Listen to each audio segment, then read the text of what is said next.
Olá, eu sou a professora Patrícia. Estou aqui para mais um momento de interação com vocês. E hoje falaremos sobre linguagem verbal e não verbal. Creio eu que este é um assunto que vocês já devem ter visto ao longo da vida escolar de vocês. Iniciaremos observando aqui esses 3 exemplos de textos que possuem linguagem verbal e não verbal. Observemos o primeiro. No primeiro texto, nós temos um texto intitulado Nota Oficial sobre o cancelamento do Carnaval 2021 em Nazaré Paulista. Observem que no primeiro exemplo, o texto está totalmente estruturado ao redor da palavra. Nota oficial, nós não vamos conseguir fazer a leitura do texto como um todo, mas vocês conseguem ver aqui o título. Então, e conseguem ver também que nós não temos imagens.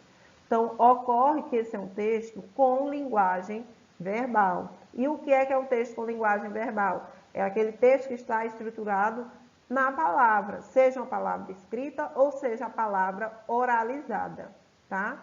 Então, a linguagem é o nosso meio de comunicação e nós estabelecemos códigos para nos comunicar. Então, na linguagem verbal, o código é a palavra. Ela pode ser escrita ou ela pode ser falada. No segundo exemplo, vocês observam aqui, ó, um desenhozinho da máscara, como se fosse uma máscarazinha, um palhacinho, algo do tipo, representando aí a simbologia carnavalesca. E uma intertextualidade com as placas de trânsito, né? A ideia de proibição.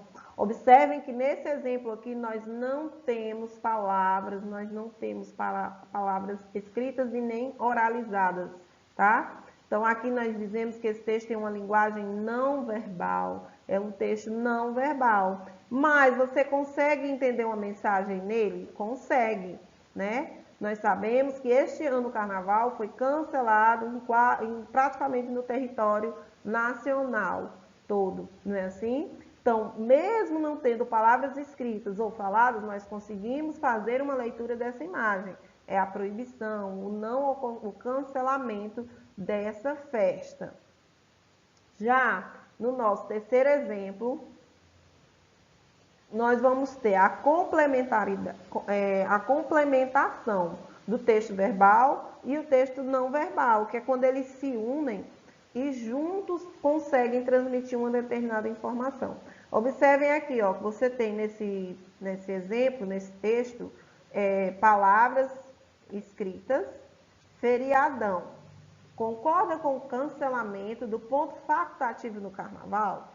Porém, junto às palavras, nós temos a presença de um gráficozinho, que é por uso de imagem, né? Esse gráfico vai representar que 67, saiu um pouco cortado aqui, mas 67% das pessoas que foram pesquisadas não concordavam com o cancelamento e 33% concordavam. Então, ocorre aqui o que nós chamamos de texto misto.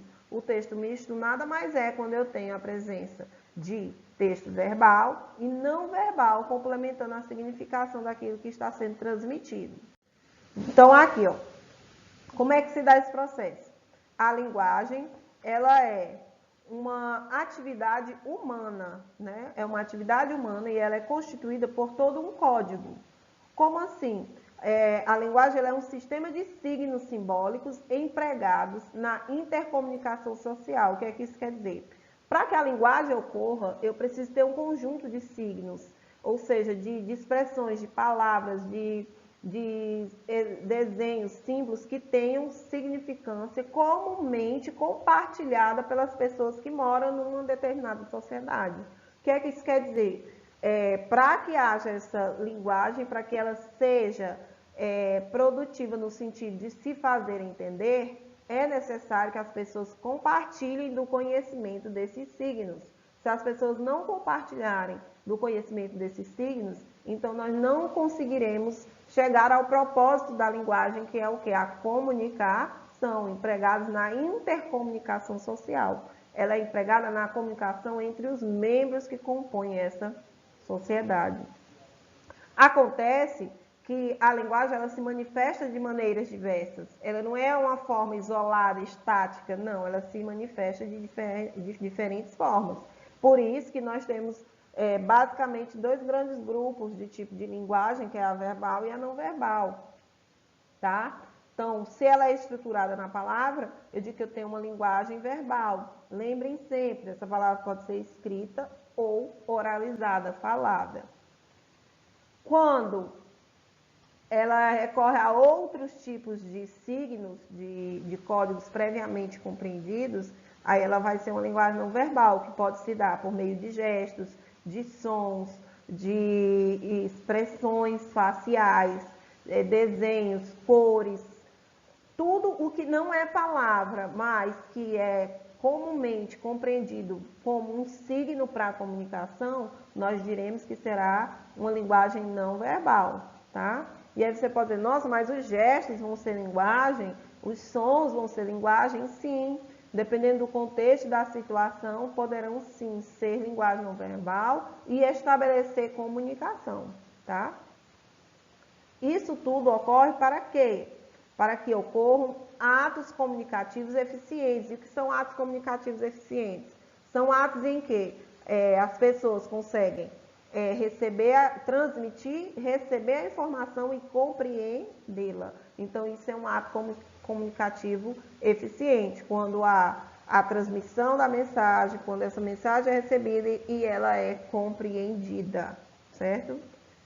Quando eu tenho a união do verbal com o não verbal, eu digo que eu tenho uma linguagem mista, que é justamente a junção da linguagem verbal com a não verbal, de maneira que eles se complementam, ok? Lá nos textos dos gêneros que nós estudamos, como a reportagem, e também vimos a diferença no outro vídeo da diferença com a notícia, é um recurso bastante usado, é justamente o uso tanto de linguagem verbal quanto da não verbal, para juntas se complementarem e produzir maior efeito na hora de transmitir as informações que são almejadas, certo? Então, lá no livro de vocês tem uma atividadezinha voltada justamente para esse aspecto, em que vocês vão analisar a importância da linguagem verbal e não verbal na hora de produzir os gêneros que nós já trabalhamos aqui em outros momentos.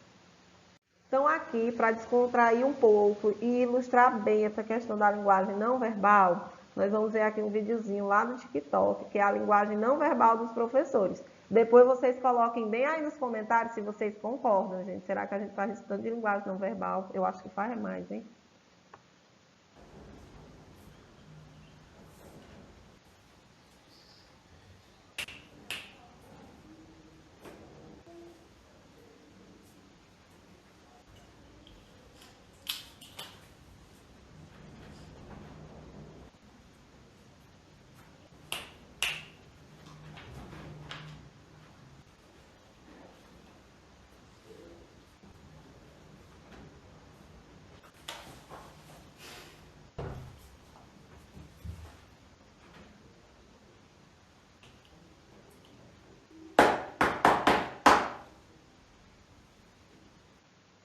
Então, observem que os gestos, o som quando ela bate, tudo isso aí consegue transmitir as informações, não é assim para vocês alunos? Mas essas informações são compreendidas porque são expressões, gesticulações que já são previamente acordadas entre professores e alunos, no sentido de que, por meio das interações, por meio das relações intersociais, elas se fazem compreendidas. E depois vocês vão dizer se as professoras de vocês ou professores usam algum desses gestos, dessa linguagem não verbal, tá? Coloque aí nos comentários.